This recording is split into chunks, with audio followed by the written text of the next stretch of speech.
আমরা তো অনেক নৌকা চলেছি, কিন্তু কোনো সময় জেনেছি যে এই নৌকাগুলি কিভাবে চলে বা এই নৌকাগুলি কত প্রাইস থাকতে পারে। তো চলুন আজকে এই নৌকাগুলোর প্রাইস এবং এই নৌকাগুলি কিভাবে ফাংশন হয় বা কিভাবে চলে বা কত লিটার এই নৌকার কি মাইলেজ রয়েছে সবটা একবার জানার চেষ্টা করি। আজকে আমি চলে গেছিলাম, এই নৌকাটি হলো ত্রিপুরারই ডুম্বুর লেকে যে নৌকাগুলি চলে তারই আজকে আমরা রিভিউ করব। রিভিউ মিনস আমরা জানবো যে কিভাবে চলে এবং কত মাইলেজ কি সব কিছুই জানবো। সো ভিডিওটা অবশ্যই লাস্ট অব্দি দেখুন।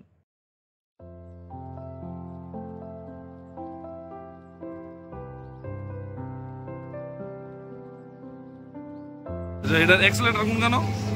এক্সেলেটর এটা না, রিভার্স করতে গেলে এটা নিচের দিকে না, স্টিয়ারিং ঘুরাইলেই হয়। কোনো এক্সেলেটর কিছু নেই, এক্সেলেটর সব হাতে।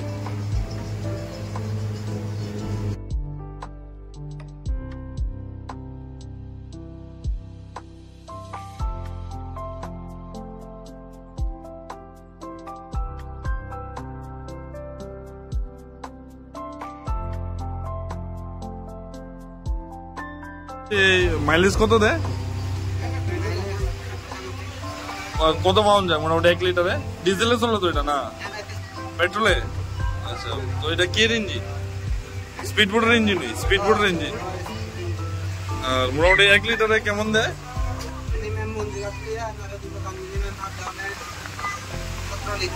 17 লিটার লাগে আপ ডাউন। তো এই মানে কত কিলোমিটার হবে তাহলে?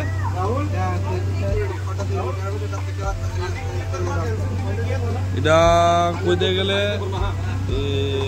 মানে 2.5 ঘন্টার রাস্তা আপ ডাউন, 2.5 ঘন্টা 1.5 ঘন্টা রাস্তা, 1.5 ঘন্টা রাস্তায় মোটামুটি 17 লিটার হয়ে থাকা, ভালোই মাইলেজ। এটার ভিতরে সব ইমার্জেন্সি ব্রেক এটার মধ্যে না, মানে এটার ভিতরে সব কন্ট্রোল, ব্রেক গিয়ার টিকে সব।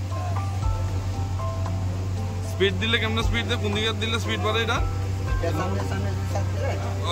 স্পিড বাড়ে না, এমন করলে স্পিড কমে। কি সুন্দর, এটার ভিতরে কোনো ব্রেক টেক নাই, যা আছে কন্ট্রোল এখানেই। রানিং দিয়ে ঘুরাইতেছে, নৌকাটাও কি সুন্দর ঘুরতেছে।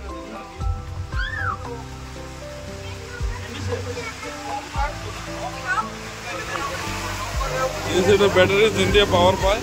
আর এটার ভিতরে 17 লিটারের তেলের ড্রাম, মানে এটা ফিউল পাম্প হিসাবে ইউজ করে।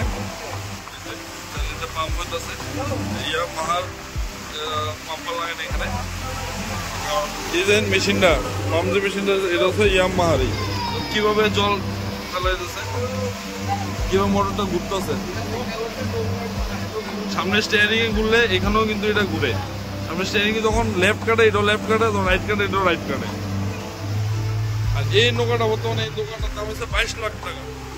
শুনতে অভাব লাগে, কিন্তু নৌকাটার দাম 22 লাখ টাকা।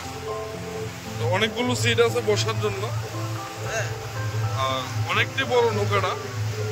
নৌকাটার 22 লাখ টাকা। আর আপ ডাউন করতে মিনিমাম 17 লিটার তেলে আপ ডাউন হয়ে থাকে।